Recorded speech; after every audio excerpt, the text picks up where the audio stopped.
Om Swastiastu, pemirsa Bali TV dimanapun Anda berada, kembali saya Winata menjumpai Anda dalam Bali Post Talk. Ya, kali ini saya mewawancarai Dekan Fakultas Kedokteran UNUD, Prof. Suyase, berkaitan dengan melonjaknya kasus pandemi di Bali, kemudian rumah sakit sepertinya mulai kolaps, kemudian tenaga kesehatan dan segala macam. Ini persoalan tentu harus kita coba untuk urai, kemudian carikan solusi kira-kira seperti apa. Dan Fakultas Kedokteran tentu berkompeten dalam konteks ini untuk memberikan masukan-masukan kepada kita semua tentang bagaimana kita menghadapi pandemi. Kita sapa dulu Prof. Suyase. Om Swastiastu, Prof. Om Swastiastu. Menepi gatal, Prof. Sehat ya, Prof? Sehat-sehat. Ya. Prof, kalau kita lihat sekarang kan kasus ini semakin meningkat ya, Prof, ya, di Bali, dan sepertinya sudah masuk ke gelombang kedua, ada second wave. Kalau Prof mungkin bisa mengurai ya, kira-kira apa penyebabnya, Prof, kalau dalam pandangan Prof, pandemi di Bali ini? Ya memang sih nasional juga meningkat ya, tapi betul. Di Bali kan juga dulu sempat landai, nah sekarang naik lagi. Apa yang begitu menyebabkan? Jadi sebenarnya kan kami dari Fakultas Kedokteran sudah memprediksi bahwa akan terjadi peningkatan kasus. Sewaktu ada himbauan dari pemerintah untuk melarang mudik saja, kemudian meledaknya kasus di India, kami sudah mempunyai prediksi bahwa suatu saat pasti akan ke Indonesia dan ke Bali.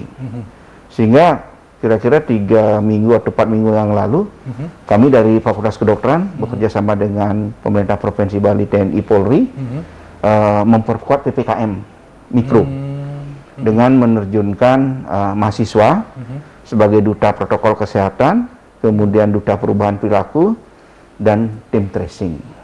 Itu adalah salah satu bentuk kepedulian dan prediksi kami bahwa kemungkinan akan meningkat. Terlebih lagi, kalau kita mengamati di masyarakat saat itu karena kasus melandai, nah ini kita kan seperti di Nina Bobok kan ini, sehingga masyarakat kita agak abai dengan protokol kesehatan. Saya kira Pak Win mungkin bisa melihat di seputaran kota Denpasar, itu kafe-kafe kan anak-anak muda banyak bergerombol, minum-minum, kemudian sambil bercakap-cakap. Ya saya juga tidak bisa menyalahkan kondisi seperti itu karena mungkin mereka juga jenuh dengan suasana pandemi yang sudah cukup lama, yang sudah lebih dari 1 tahun yang kita alami. Nah, sehingga disitulah kami sebagai institusi pendidikan melihat situasi yang ada, berinisiatif ikut memperkuat PPKM Mikro bersama-sama dengan TNI, Polri, dan pemerintah dalam rangka menjaga jangan sampai kita jebol dengan ledakan kasus ini. Tapi kan tidak cukup hanya kita di sini saja. Pergerakan mobilitas penduduk, kemudian adanya beberapa kegiatan-kegiatan yang melibatkan orang banyak, ini kan merupakan salah satu media potensi untuk terjadinya peningkatan jumlah kasus. Oleh karena itu saya selalu mengatakan bahwa protokol kesehatan adalah panglimanya dalam menghadapi pandemi COVID-19 ini. Karena sampai saat ini kita belum mempunyai obat golden standar untuk mengatasi COVID-19 ini. Nah, sehingga upaya-upaya itu kita tidak boleh lelah, harus tetap semangat untuk mengingatkan protokol kesehatan. Sampai-sampai kami mengadakan kegiatan yang mengundang PKK dan Dharma Wanita yang ingin membumikan pesan ibu dalam mematuhi protokol kesehatan. Kenapa kami memakai figur ibu untuk sebagai ujung tombak kepatuhan protokol kesehatan? Karena suara ibu sangat didengar, baik oleh suami, anak-anak, dan keluarga lainnya. Marilah kita mulai bahwa PKM Mikro itu digeser menjadi PPKM darurat sekarang ya, Prof. Yang sekarang menjadi darurat, sebenarnya harusnya di sana sebelum ke darurat ini mestinya PPKM di tingkat keluarga. Kalau di keluarga sudah semuanya saling mengingatkan untuk mematuhi protokol kesehatan, bagaimana masuk ke dalam rumah setelah datang dari luar, bagaimana menggunakan masker, bagaimana mengganti pakaian dan sebagainya. Seperti kita di awal-awal pandemi itu, saya yakin kita masih akan bisa. Jadi sebenarnya ada faktor kita sangat abai ya, Prof. Sehingga kita ada abai. Tapi juga ada yang mengatakan kebobolan misalnya di pintu masuk kita waktu. Ya itu juga tidak bisa kita lepas begitu saja. Bahwa kita ini kan perlu hidup berinteraksi juga, nggih. Nah, dan kita juga pasti akan perlu kebutuhan-kebutuhan lain. Katakanlah Bali kan kita juga tidak bisa hidup dengan mengisolir diri, dan kita juga butuh juga pasokan-pasokan lain dari luar, dari Bali, dari Lombok, misalnya busung dan lain sebagainya, kita butuh juga dari luar Bali. Nah, mau tidak mau pergeseran mobilisasi penduduk pasti akan terjadi. Dan Tapi yang terpenting, salah satu faktor juga ya, Prof. Salah satu faktor itu. Oke, sekarang sudah terjadi semua, Prof ya. 700 dari 500, 600 kasus per hari, sekarang 700, hampir mendekati 800, Prof. 761 kan. Ya, dan yang hari ini gitu ya, Prof. Nah, apa yang bisa kita lakukan, Prof, kalau sudah seperti ini gitu? Apakah ya kembali ke protokol kesehatan atau apa? Satu kunci tetap saya pasti mengatakan bahwa protokol kesehatan. 6M itu harus, itu mandatori, itu tidak bisa ditawar-tawar. Kemudian yang kedua adalah di samping protokol kesehatan untuk mencegah lonjakan kasus dan juga untuk mengurangi kontak, menghindari transmisi dan sebagainya. Tentu kita juga mesti memperkuat pusat-pusat layanan kesehatan yang kita miliki. Rumah sakit, Mas. Yang mana rumah sakit sekarang kan udah occupation rate-nya udah di atas 80%. Nah, ini jangan sampai nanti kolaps. Belum lagi tenaga kesehatan juga sudah banyak bertumbangan. Nah, oleh karena itu tolonglah kami. Jadi tenaga kesehatan itu juga butuh partisipasi dan kerjasama masyarakat. Nah, partisipasi masyarakat yang bisa dilakukan adalah satu, paling penting adalah jangan abai masalah protokol kesehatan, patuhi protokol kesehatan. Kurangi mobilisasi, hindari kerumunan, menggunakan masker, mencuci tangan, menjaga jarak, itu menjadi hal yang sangat penting. Paling tidak juga itu akan berimbas menolong teman-teman kami di tenaga kesehatan yang beban kerjanya sudah cukup berat. Belum lagi kita berbicara masalah kebutuhan-kebutuhan yang akan digunakan di rumah sakit, baik obat-obatan, oksigen seperti yang kita dengar di luar Bali. Mudah-mudahan jangan sampai kita mengalami hal seperti itu.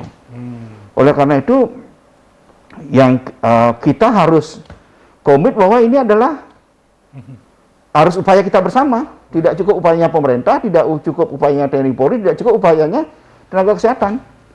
Maka marilah semua komponen masyarakat melalui pendekatan keluarga harus bersama-sama mengamankan diri, menjaga diri, dan menjaga orang-orang yang kita cintai.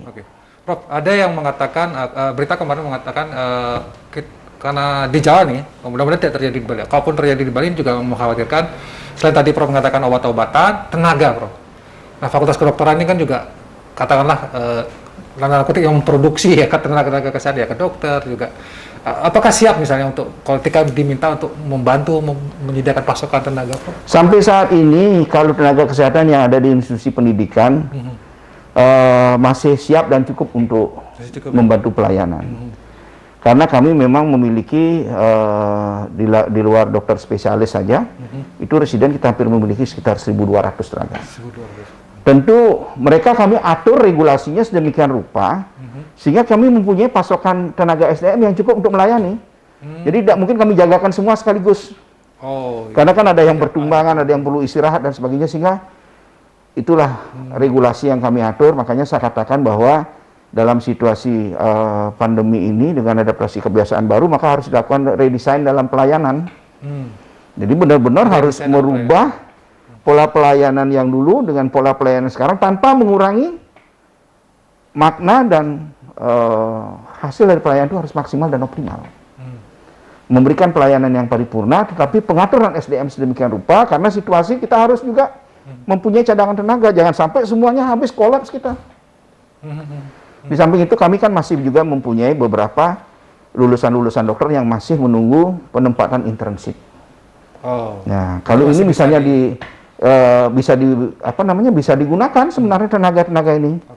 Pada saat negara membutuhkan, maka mereka pasti akan siap untuk dipanggil. Siap, Prof ya. Dalam kondisi misalnya darurat ya. Ya, dalam keadaan darurat kita akan mobilisasi semua. Tapi sampai sekarang belum ada permintaan ya, Prof, misalnya. Sementara ini kami masih cukup. Masih cukup ya. Jadi kami juga mesti atur, jangan semua dikeluarkan dulu, nanti kolaps kita. Kolaps ya. Jadi sudah ada mekanisme yang mengatur itu, Prof ya. Mengatur. Tapi tadi ada Prof mengatakan perubahan pelayanan yang bisa kita lakukan. Apa yang Prof maksud mungkin dengan? Ya, katakanlah misalnya alur-alur pelayanan antara pelayanan yang kira-kira berisiko COVID dan non-COVID. Itu salah satu bentuk. Kemudian jam pelayanan. Kemudian bagaimana kita jangan sampai terlalu lama bertatap muka dengan pasien dan jumlah pasien yang menunggu antrean yang bergerombol. Sehingga pengaturan mereka datang ke tempat-tempat pelayanan juga teratur. Tidak bergerombol di ruang tunggu, ini juga bisa potensi untuk penularan juga. Oke. Prof, sebagai dekan Fakultas Kedokteran tentu kan Prof punya jaringan di luar ya. Artinya sudah memantau juga bagaimana sistem kesehatan kita, rumah sakit terutama. Selama ini pantauan Prof, kita masih cukup kuat tidak? Apa sebenarnya sudah mulai agak goyah sebenarnya? Khusus di Bali maksud saya?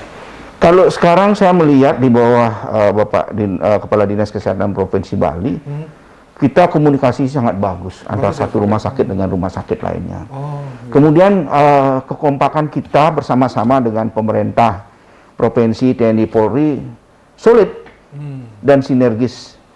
Bahkan kami pun sekarang juga sedang menyiapkan untuk tambahan persediaan plasma konvalesen.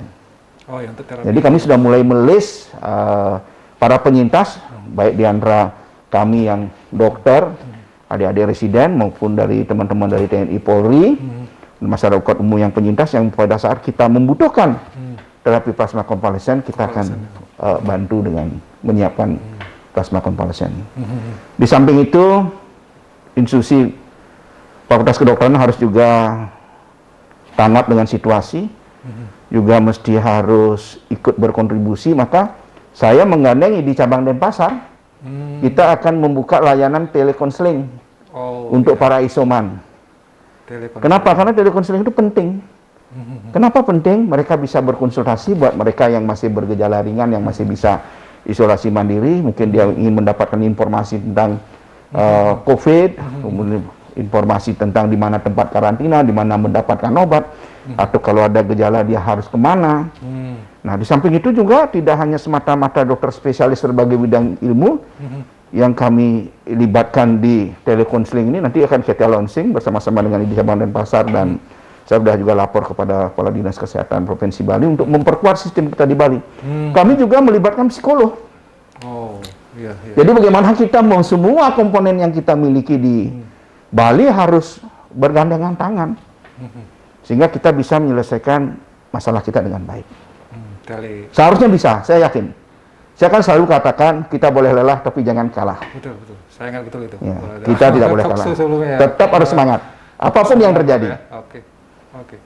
Nah, Prof, mungkin sebagai closing statement, Prof, karena waktu kita juga sudah di ujung ini, harapan ya seperti biasa kita kan ingin mempertegas kembali Prof sebagai dekan Fakultas Kedokteran kepada pemerintah juga yang sekarang ini melaksanakan PPKM darurat yang ya ada yang pro kontra lah dan segala macam. Kemudian kepada masyarakat di tengah kondisi seperti ini apa yang mesti mereka lakukan? Yang saya selalu tekankan kepada masyarakat, saudara-saudara kita di Bali, paling utama adalah patuhi protokol kesehatan. Kemudian yang kedua, bila ada hal-hal yang tidak jelas, lebih baik langsung bertanya ke pusat-pusat layanan kesehatan yang bisa memberikan informasi yang benar. Jadi jangan sharing sebelum saring. Nah, ini kata-kata ini. Jadi jangan ajar. Sekarang ini kan medsos cepat ini. Kalau nge-share itu cepat ya. Tapi tolong disaring sebelum di sharing. Supaya kita benar-benar memberikan informasi yang benar dan akurat. Jadi patuhi protokol kesehatan. Karena saya yakin pemerintah sangat bertanggung jawab dan pasti akan mengayomi masyarakatnya. Artinya PPKM darurat ini sudah tepat ya, Prof, untuk dilaksanakan saat ini? Saya kira sangat tepat. Ya. Karena itu salah satunya jalan yang bisa kita untuk menekan kasus. Iya.